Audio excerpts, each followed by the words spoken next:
votre grand journal du soir jusqu'à 20h sur Europe 1 avec vous, Nathalie Lévy. Et tous les vendredis, nous donnons la parole à des sociologues, des philosophes pour prendre du recul sur ce moment particulier et universel. Nathalie, vous recevez ce soir la philosophe et professeure au Conservatoire national des arts et métiers, Cynthia Fleury. Également psychanalyste. Bonsoir à vous, Cynthia Fleury. Merci beaucoup d'être en direct ce soir sur Europe 1. On l'a vu à l'instant dans le journal d'Isabelle Millet, le virus n'épargne personne, pauvre ou riche, jeune, moins jeune, connu ou non.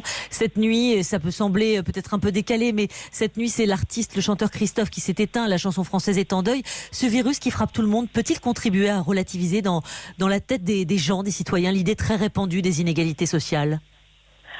Alors écoutez, j'aimerais vous dire oui, mais non, parce que bien évidemment qu'il y a la question de la vulnérabilité ontologique. C'est-à-dire effectivement le fait que nous soyons tous mortels et tous vulnérables devant la maladie. Donc c'est vrai que le virus, d'une certaine manière, nous met face à cette vérité-là qui est somme toute dans sa présentation démocratique. Mais en fait, pas que, parce qu'on voit très bien et la réalité du confinement, la réalité de ceux qui ont des maladies chroniques et ceux qui n'en ont pas, la réalité de ceux qui sont en précarisation sociale ou pas, ceux qui ont des handicaps ou pas, tout ça, au contraire, à monter en exergue, à montrer, à révéler d'une certaine manière, pas à révéler parce qu'on le sait tous, mais là, véritablement, on a été confrontés à ces inégalités sociales de façon beaucoup plus forte. Et donc, oui, ça tempère, si vous voulez, mais fondamentalement, non. Ce qui est la première expérience de cette souffrance en apparence collective, c'est au contraire cette différenciation selon nos vulnérabilités sociales et pas nos vulnérabilités naturelles. D'accord. Alors évidemment l'autre actualité du jour avec le regard philosophique qui est l'analyse philosophique que vous portez, c'est évidemment quand on regarde aujourd'hui les doutes, les questions qui se posent un peu partout dans le monde. Le Financial Times, Emmanuel Macron qui dans un entretien estime qu'il existe des zones d'ombre dans la gestion de l'épidémie par la Chine. L'article bien sûr du Washington Post, le très sérieux Washington Post. Les théories du complot, on le sait, elles s'accentuent de jour en jour. D'ailleurs c'est commun à toutes les crises. Elles sont parfois bénéfiques, parfois délétères. Vous, en tant que philosophe, qu'en pensez-vous ? Alors, pareil, c'est une question extraordinairement importante. Alors, sans basculer dans la théorie conspirationniste, nous sommes dans une obligation de nous poser les questions sur les causes et sur l'émergence, sur les conditions de possibilité de ce virus, que ce soit au niveau international, c'est-à-dire c'est aussi, on le sait, parce que la destruction des écosystèmes, parce que nous avons créé des interdépendances peut-être au-delà du raisonnable, et donc résultat des dépendances très forte, que nous sommes aussi dans cette situation compliquée et bien évidemment que sans dire que le virus est chinois, entre guillemets, mais en tout cas, bien évidemment que la gestion antidémocratique de la Chine et de tout le système d'ailleurs, c'est pas le problème de la Chine ou pas la Chine, c'est un problème, si vous voulez, d'avoir un régime autoritaire qui est antinomique d'une gestion coordonnée, transparente.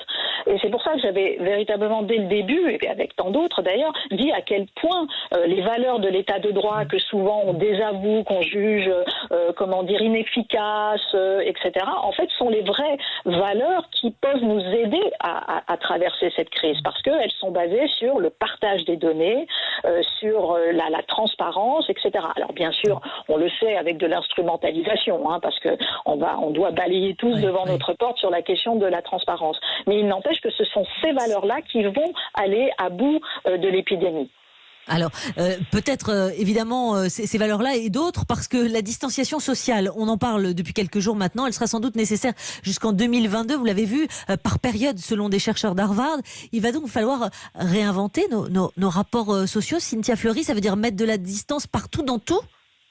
Eh oui, écoutez, j'avoue que je suis comme vous, je me pose la question parce que nous avons tellement construit un monde à l'envers de cela. Nous avons construit et dans les pays latins particulièrement ?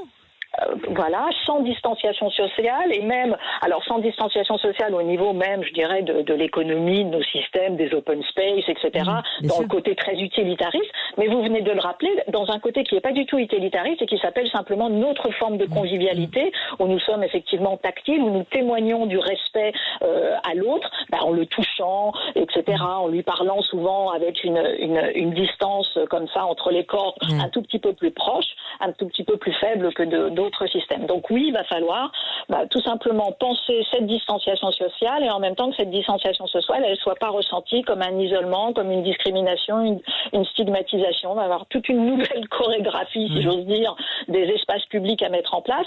Pas forcément d'ailleurs mauvaise, mais ça va nous obliger à un civisme et à un niveau de civisme.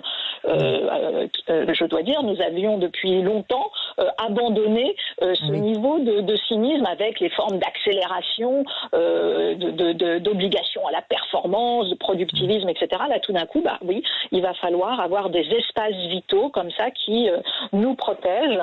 Et ce, vous le dites, effectivement, en tout cas facilement, peut-être entre 12 et 18 mois, c'est-à-dire le temps de l'obtention d'un vaccin. Mais on s'est habitué au confinement, il a été respecté, la privation de circuler est passée presque comme une lettre à la poste. Alors peut-être nous habituerons-nous aussi à cette distanciation sociale de la même manière. En tout cas, nous n'aurons pas le choix. Au même titre que, je voulais vous interroger là-dessus, les Français, 62% acceptent même l'idée aujourd'hui d'être tracés. Pourquoi acceptons-nous aussi vite une telle privation de liberté ? Oui, alors ça c'est véritablement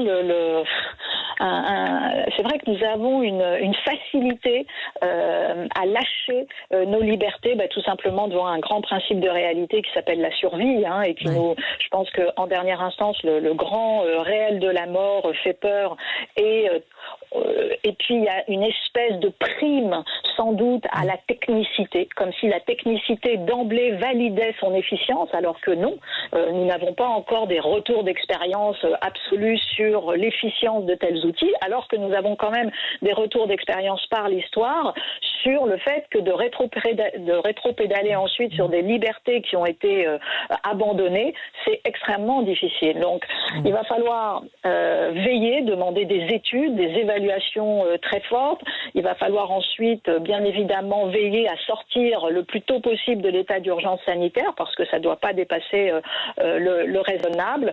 Et puis après, vous avez eu un avis du comité éthique pilote sur la question du numérique en disant voilà, c'est simple, il faut de l'anonymat, il faut du volontariat, il faut de la temporalité, il faut de l'effacement des données. Je dis bien de l'effacement des données ensuite. Enfin bref, il y a toute une série d'obligations. De garde-fous, ce qu'on appelle la désactivation automatique, alors que bien évidemment les outils sont construits à l'inverse. Donc vous voyez, ça va être tout ça, quoi. Merci beaucoup Cynthia Fleury, en tout cas de nous avoir éclairé ce soir et de nous avoir accordé quelques minutes sur Europe 1. Merci à vous. Europe 1.